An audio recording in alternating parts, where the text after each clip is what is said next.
Quel rôle se fixe le Collège des experts au quotidien? Le rôle que nous nous fixons, c'est aussi le rôle qui nous a été fixé par la fédération, puisque, je me répète, mais c'est cette fédération qui a créé ce collège, et qui attend de la part de ses membres des initiatives, des propositions, être à l'écoute des évolutions et faire des remontées d'informations vis-à-vis de la fédération et du conseil d'administration. C'est aussi d'apporter du conseil voilà, par rapport à nos domaines de compétences. Aujourd'hui, et donc, il y a 43 experts labellisés. Tout à fait. Comment devient-on membre du collège? Alors, il y a une procédure qui est parfaitement définie. Il faut faire une demande auprès de la fédération. Il faut avoir 2 parrains qui sont membres de cette fédération. Ensuite, remplir un dossier qui va être visé par une commission. Le demandeur va être reçu pour exposer ses compétences par rapport à son métier et à la franchise. Et puis ensuite, le conseil d'administration validera ou non cette candidature. D'accord.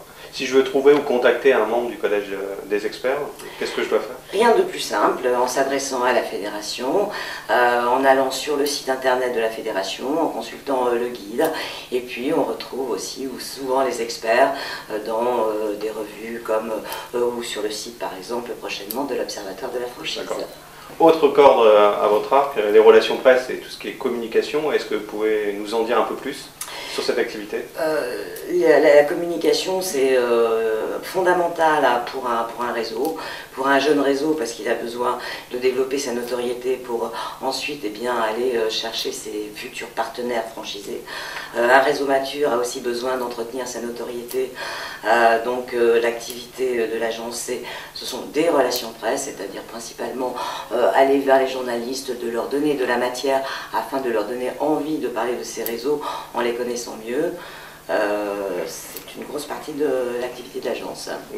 Pouvez-vous nous en dire un petit peu plus sur la convention juridique annuelle organisée par la fédération? Cette conférence juridique est un des temps forts de la fédération. Chaque année, ça se déroule aux alentours du mois de novembre.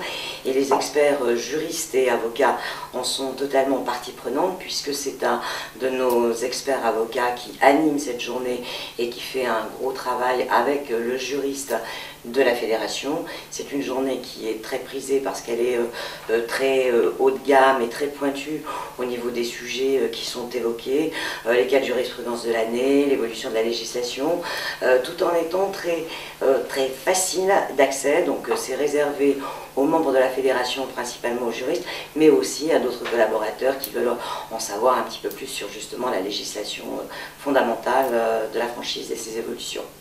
D'accord, merci pour ces précisions. Merci.